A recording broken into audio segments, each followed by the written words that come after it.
ಎಲ್ಲಾ ಶ್ರೀನಿರ್ಣಯ ವೀಕ್ಷಕರಿಗೂ ನನ್ನ ಹೃತ್ಪೂರ್ವಕವಾದಂತ ನಮಸ್ಕಾರಗಳು.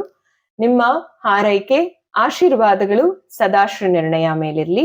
ನಿಮ್ಮ ಆರೋಗ್ಯ, ನಿಮ್ಮ ನೆಮ್ಮದಿ ನಿಮಗೆ ಪ್ರಾಮುಖ್ಯತೆ ಆಗಿರ್ಲಿ ಅಂತ ಹೇಳ್ತಾ, ಇಂದಿನ ಸಂಚಿಕೆಯಲ್ಲಿ ನಾವು ಭೀಮೇಶ್ವರ ವ್ರತ ಅಥವಾ ಜ್ಯೋತಿಸ್ತಂಭ ವ್ರತ ಅಂತಾನೆ ಕರೆಸ್ಕೊಳ್ಳುವಂತ ಆಷಾಢ ಅಮಾವಾಸ್ಯೆಯಲ್ಲಿ ನಮ್ಮ ಧಾರ್ಮಿಕರು, ಹಿಂದೂ ಸನಾತನಿಗಳು ಆಚರಿಸುವಂತ ಉಮಾಮಹೇಶ್ವರ ವ್ರತದ ಬಗ್ಗೆ ನಾವು ಈ ಸಂಚಿಕೆಯಲ್ಲಿ ತಿಳ್ಕೊಳ್ಳೋಣ.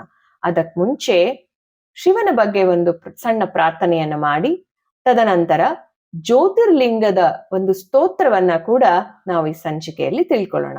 ಅದನ್ನ ಪಠನೆ ಮಾಡೋದ್ರಿಂದ ನಮಗೆ ಯಾವೆಲ್ಲ ಲಾಭಗಳು ಆಗತ್ತೆ ಅನ್ನೋದ್ರ ಬಗ್ಗೆ ಕೂಡ ನಾನು ಈ ವಿಡಿಯೋದಲ್ಲಿ ನಿಮ್ಗೆ ತಿಳಿಸ್ಕೊಡ್ತೀನಿ.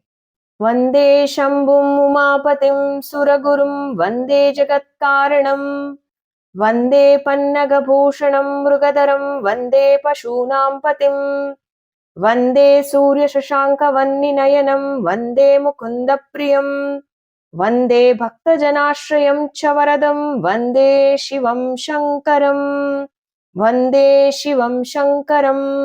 ಜ್ಯೋತಿಸ್ತಂಭ ವ್ರತ, ಪತಿ ಸಂಜೀವಿನಿ ವ್ರತ, ಭೀಮನ ಅಮಾವಾಸ್ಯೆಯ ವ್ರತ.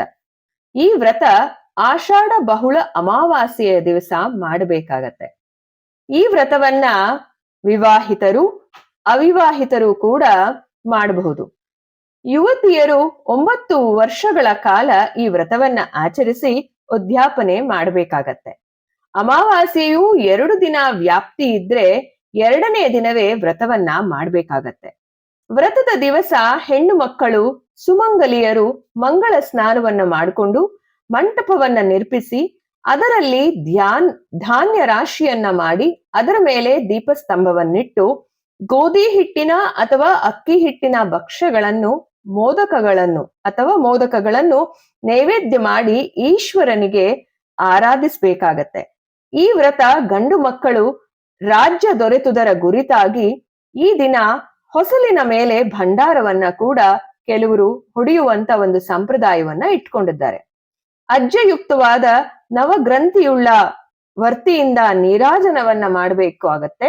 ಪ್ರಜ್ವಲಿಸಿ ಅಂದ್ರೆ 9 ತುಪ್ಪದ ದೀಪಗಳನ್ನ ಬೆಳಗಿ ಪೂಜೆ ಮಾಡಿ ಆರಾಧನೆಯನ್ನ ಮಾಡಿ ಆ ದೀಪಸ್ತಂಭದಲ್ಲೇ ಉಮಾ ಮಹೇಶ್ವರ ಅಂತ ಭಾವಿಸ್ಕೊಂಡು ಆ ದೀಪಸ್ತಂಭಕ್ಕೆ ಪೂಜೆ ಮಾಡುವಂತ ವ್ರತವೇ ಈ ಒಂದು ಪತಿ ಸಂಜೀವಿನಿ ವ್ರತ ಅಥವಾ ಜ್ಯೋತಿಸ್ತಂಭ ವ್ರತ ಅಂತ ಕರೆಸ್ಕೊಳ್ಳುತ್ತೆ. ಈ ರೀತಿಯಾಗಿ ನಾವು ಪೂಜೆಯನ್ನ ಆರಂಭ ಮಾಡಿ, ತದನಂತರ ಈ ಒಂದು ವ್ರತಕಥೆಯಲ್ಲಿ ನಾವು ಏನು ಹೇಳಿದ್ದೇವೆ, ಹೇಗೆ ದಾನವನ್ನ ಕೊಡ್ಬೇಕು, ಮತ್ತೆ ವ್ರತಕಥೆ ಕೇಳೋದ್ರಿಂದ ಏನು ನಮ್ಗೆ ಪುಣ್ಯ ಪ್ರಾಪ್ತಿ ಆಗತ್ತೆ ಅನ್ನೋದನ್ನ ನಾವು ತಿಳ್ಕೊಳ್ಳೋಣ. ಇನ್ನೂ ನೀವು ನಮ್ಮ ಚಾನೆಲ್ನ ಸಬ್ಸ್ಕ್ರೈಬ್ ಮಾಡ್ಕೊಂಡಿಲ್ಲ ಅಂತಂದ್ರೆ ಕೂಡಲೇ ಸಬ್ಸ್ಕ್ರೈಬ್ ಮಾಡ್ಕೊಳ್ಳಿ. ಫರ್ದರ್ ನೋಟಿಫಿಕೇಶನ್ಸ್ಗೆ ಬೆಲ್ ಬಟನ್ನ ಒತ್ತೋದನ್ನ ಮರಿಬೇಡಿ. ಶ್ರೀ ಭೀಮೇಶ್ವರ ವ್ರತಕಥಾ. ನೈಮಿಷಾರಣ್ಯವಾಸಿಗಳಾದ ಶೌನಕಾದಿ ಮಹಾಮುನಿಗಳು ಸೂತ ಪುರಾಣಿಕರನ್ನು ಕಂಡು, ಎಲೆ ಮುನಿವರಿಯರೇ, ಸ್ತ್ರೀಯರು ಆಚರಿಸಲು ಅನುಕೂಲವಾಗಿಯೂ ಸೌಭಾಗ್ಯ, ಸೌಮಂಗಲ್ಯ, ಸುಖ ಸಂತೋಷ, ಉತ್ತರೋತ್ತರ ಅಭಿವೃದ್ಧಿಪ್ರದವಾಗಿಯೂ ಇರುವ ಒಂದು ವ್ರತವನ್ನು ಹೇಳಬೇಕೆಂದು ಕೇಳಿಕೊಳ್ಳಲು ಸೂತ ಮಹಾಮುನಿಗಳು ಹೇಳುತ್ತಾರೆ. ಸೌಮಂಗಲ್ಯಾಭಿವೃದ್ಧಿಯನ್ನು ಬಯಸುವ ಸ್ತ್ರೀಯರು ಆಷಾಢ ಮಾಸದ ಅಮಾವಾಸ್ಯೆಯ ದಿವಸ ಪತಿಸಂಜೀವಿನಾರ್ಥವಾಗಿ ಸುಖಪ್ರದವಾದ ಭೀಮೇಶ್ವರ ಅಮಾವಾಸ್ಯೆಯ ವ್ರತವನ್ನು ಮಾಡಬೇಕು. ಈ ವ್ರತಕ್ಕೆ ಜ್ಯೋತಿಸ್ತಂಭ ವ್ರತ, ಪತಿ ಸಂಜೀವಿನಿ ವ್ರತ ಎಂದು ಕೂಡ ಕರೆಯುತ್ತಾರೆ.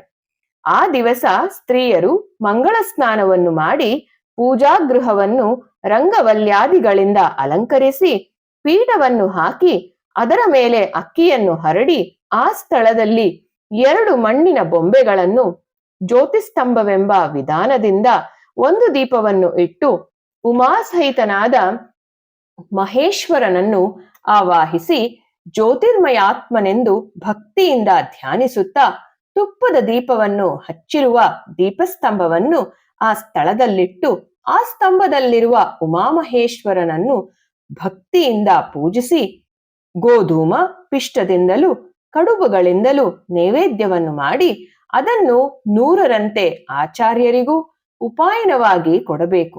9 ಗಂಟಿನ ದಾರವನ್ನು ಮಂತ್ರ ಪುರಸ್ಸರವಾಗಿ ಕೈಗೆ ಕಟ್ಟಿಕೊಂಡು ಚಂದ್ರನಿಗೆ ಅರ್ಘ್ಯ ಪ್ರದಾನ ಮಾಡಿ ಬ್ರಾಹ್ಮಣ ಸುವಾಸನೆಯರನ್ನು ಭೋಜನ ದಾನ ದಕ್ಷಿಣೆಗಳಿಂದ ತೃಪ್ತಿಪಡಿಸಿ ತಾನೂ ಕಥೆಯನ್ನು ಕೇಳಿದ ನಂತರ ಭೋಜನವನ್ನು ಮಾಡಿ ರಾತ್ರಿ ಭಗವಂತನನ್ನು ಧ್ಯಾನಿಸುತ್ತಾ ಆ ದೀಪಸ್ತಂಭದ ಬಳಿಯಲ್ಲಿಯೇ ಮಲಗಿರಬೇಕು.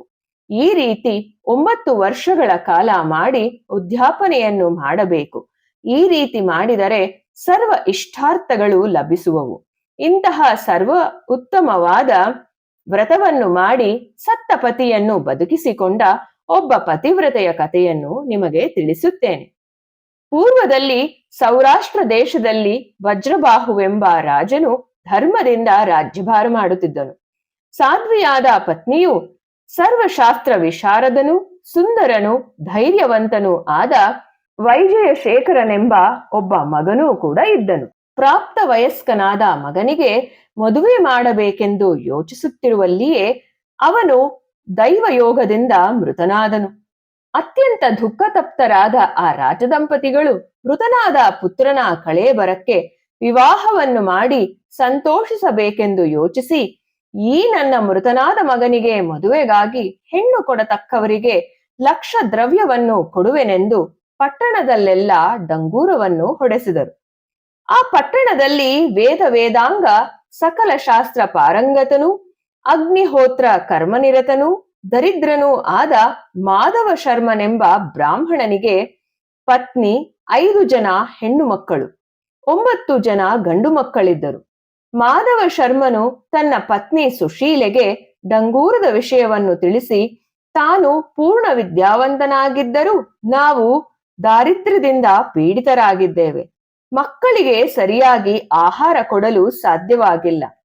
ಆದ್ದರಿಂದ ನಮ್ಮ 5 ಜನ ಹೆಣ್ಣು ಮಕ್ಕಳಲ್ಲಿ ಒಬ್ಬಳನ್ನು ಆ ರಾಜಪುತ್ರನಿಗೆ ಕೊಡೋಣವೆಂದು ಹೇಳಲು ಮೊದಲು ಅವನ ಮಾತಿಗೆ ಸಮ್ಮತಿಸದ ಸುಶೀಲೆ ನಂತರ ತನ್ನ ಪತಿಯ ಮಾತಿಗೆ ಒಪ್ಪಿದಳು. ಮಾಧವ ಶರ್ಮನು ರಾಜನಿಗೆ ತನ್ನ ನಿಶ್ಚಯವನ್ನು ತಿಳಿಸಿದನು.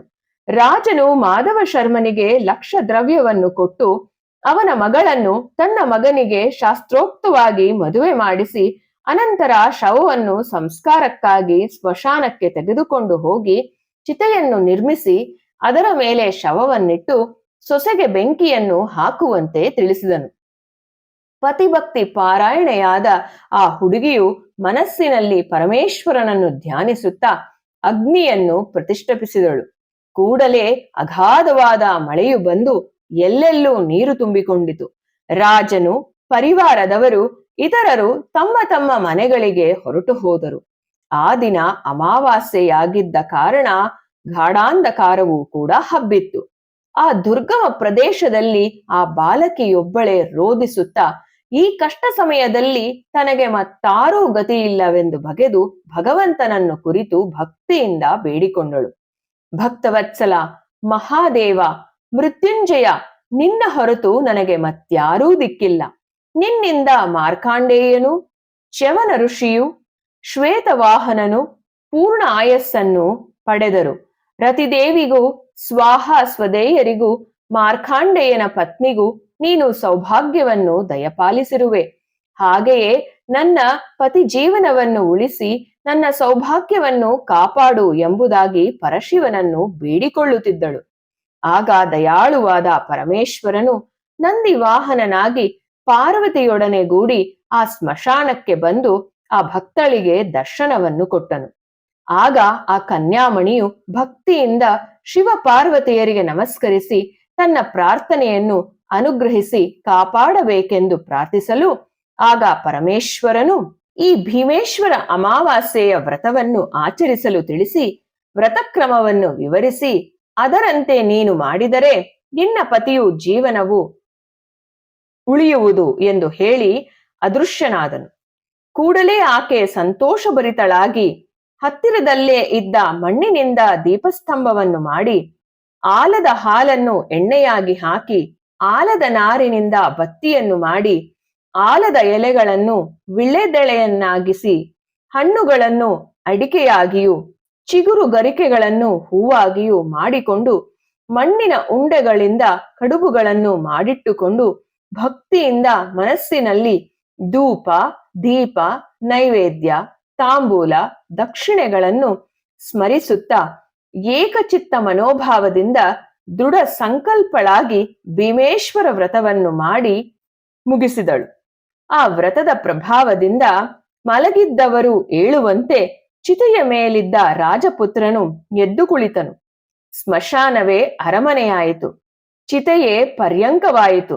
ಆಗ ತನ್ನ ಗಂಡನ ಸ್ಥಿತಿಯನ್ನು ಕಂಡು ಸಂತೋಷದಿಂದ ಸತಿಪತಿಗಳಿಬ್ಬರು ಆನಂದದಿಂದಿದ್ದರು. ಬೆಳಗಾಗುತ್ತಲೇ ರಾಜಭಟರು ಬಂದು ನೋಡಿ ಆಶ್ಚರ್ಯಪಟ್ಟು ವಿಚಾರವನ್ನು ರಾಜನಿಗೆ ತಿಳಿಸಲು ಆಶ್ಚರ್ಯ ಆನಂದಗಳಿಂದ ಕೂಡಿದ ರಾಜನು ಅಲ್ಲಿಗೆ ಬಂದು ನಡೆದುದೆಲ್ಲ ಕೇಳಿ ಆನಂದದಿಂದ ಅವರನ್ನು ಅರಮನೆಗೆ ಕರೆದುಕೊಂಡು ಹೋಗಿ ಬಡಬಗ್ಗರಿಗೆ ಅನ್ನಾಹಾರ ವಸ್ತ್ರಾದಿ ದಾನಗಳನ್ನು ಮಾಡಿ ಮಾಧವ ಶರ್ಮನನ್ನು ಬಹಳವಾಗಿ ಹೊಗಳಿ ಮನ್ನಿಸಿದನು. ಆ ದಂಪತಿಗಳು ನಂತರ ಇಹದಲ್ಲಿ ಸಕಲ ಸೌಖ್ಯಗಳನ್ನು ಅನುಭವಿಸಿ ಅಂತ್ಯದಲ್ಲಿ ಶಿವಸಾಯುಜ್ಯವನ್ನು ಸೇರಿದರು ಎಂದು ಸೂತ ಮಹಾಮುನಿಗಳು ಶೌನಕಾದಿಗಳಿಗೆ ಹೇಳಿದ ಸ್ಕಾಂದ ಪುರಾಣೋಕ್ತವಾದ ಈ ಪತಿ ಸಂಜೀವಿನಿ ಅಥವಾ ಭೀಮೇಶ್ವರ ಅಮಾವಾಸ್ಯೆಯ ವ್ರತದ ಕಥೆಯು ಮುಗಿದುದು. ಈ ವ್ರತಕಥೆಯನ್ನು ಓದುವವರು, ಹೇಳುವವರು, ಕೇಳುವವರು ಸಂತಾನ ಸೌಭಾಗ್ಯಾದಿಗಳನ್ನು ಪಡೆಯುವರು. ಓಂ ತತ್ಸತ್. ದ್ವಾದಶ ಜ್ಯೋತಿರ್ಲಿಂಗ ಮಹಾತ್ಮೆಯ ಸ್ತೋತ್ರ. ಸೌರಾಷ್ಟ್ರೇ ಸೋಮನಾಥಂಚ ಶ್ರೀಶೈಲೇ ಮಲ್ಲಿಕಾರ್ಜುನಂ ಉಜ್ಜಯಿನೀಯಂ ಮಹಾಕಾಲ ಓಂಕಾರಂ ಮಮಲೇಶ್ವರಂ ಪರ್ಯಾಳಂ ವೈಜನಾಥಂಚ ಡಾಕಿನ್ಯಾಂ ಭೀಮಶಂಕರಂ ಸೇತುಬಂದೇತು ರಾಮೇಶಂ ನಾಗೇಶಂ ದಾರುಕಾವನೆ ವಾರಣ್ಯಾಸ್ಯಾಂತು ವಿಶ್ವೇಶಂ ತ್ರಯಂಬಕಂ ಗೌತಮೀತಟೇ ಹಿಮಾಲಯೇತು ಕೇದಾರಂ ಘೃಸೃಣೇಶಂ ಶಿವಾಲಯೇ ಏತಾನಿ ಜ್ಯೋತಿರ್ಲಿಂಗಾನಿ ಸಾಯಂ ಪ್ರಾತಃ ಪಠೇನ್ನರಃ ಸಪ್ತಜನ್ಮಕೃತಂ ಪಾಪಂ ಸ್ಮರಣೇನ ವಿನಿಶ್ಯತಿ. ಈ ದ್ವಾದಶ ಜ್ಯೋತಿರ್ಲಿಂಗದ ಒಂದು ಸ್ತೋತ್ರವನ್ನು ಯಾರು ಪಾರಾಯಣವನ್ನು ಮಾಡ್ತಾರೆ ಅಥವಾ ಏಕಚಿತ್ತದಿಂದ ಧ್ಯಾನಾಸಕ್ತರಾಗಿರ್ತಾರೆ ಅವರ ಒಂದು 7 ಜನ್ಮಗಳಲ್ಲಿ ಮಾಡಿದಂಥ ಮಹಾಪಾಪಗಳಿಂದ ಕೂಡ ವಿಮುಕ್ತಿಯನ್ನು ಹೊಂದಿರ್ತಾರೆ ಅಂತ ಇದರಲ್ಲಿ ಹೇಳಲಾಗಿದೆ. ಹಾಗಿದ್ದರೆ ಬನ್ನಿ, ಸೌರಾಷ್ಟ್ರದ ಸೋಮನಾಥ, ಶ್ರೀಶೈಲದ ಮಲ್ಲಿಕಾರ್ಜುನ, ಉಜ್ಜಯಿನಿಯ ಮಹಾಕಾಲೇಶ್ವರ, ಓಂಕಾರದ ಅಮರೇಶ್ವರ, ಪರಳಿಯ ವೈಜನಾಥ, ಢಾಕಿನಿಯ ಭೀಮಾಶಂಕರ, ಸೇತುಬಂಧದ ರಾಮೇಶ್ವರ, ತಾರುಕಾವನದ ನಾಗೇಶ, ಕಾಶಿ ವಿಶ್ವನಾಥ, ಗೋದಾವರಿ ತೀರದ ತ್ರಯಂಬಕೇಶ್ವರ, ಹಿಮಾಲಯದಲ್ಲಿರುವ ಕೇದಾರನಾಥ, ಸುರಾದ್ರಿಯ ಗೂಷ್ಮೇಶ್ವರ, ಈ ಪ್ರಕಾರ ಇರುವ 12 ಜ್ಯೋತಿರ್ಲಿಂಗಗಳನ್ನು ನಾವು ಪ್ರತಿ ದಿವಸ ಪ್ರಾತಃ ಕಾಲದಲ್ಲಾಗಲಿ ಸಾಯಂಕಾಲದಲ್ಲಾಗಲಿ ಸ್ಮರಣೆಯನ್ನು ಮಾಡ್ತಾ ನಮ್ಮ ಪಾಪಗಳನ್ನು ಸ್ವಲ್ಪ ಸ್ವಲ್ಪ ಕಡಿಮೆ ಮಾಡಿಕೊಳ್ಳುವಂಥ ಒಂದು ಪ್ರಯತ್ನವನ್ನು ಮಾಡೋಣ.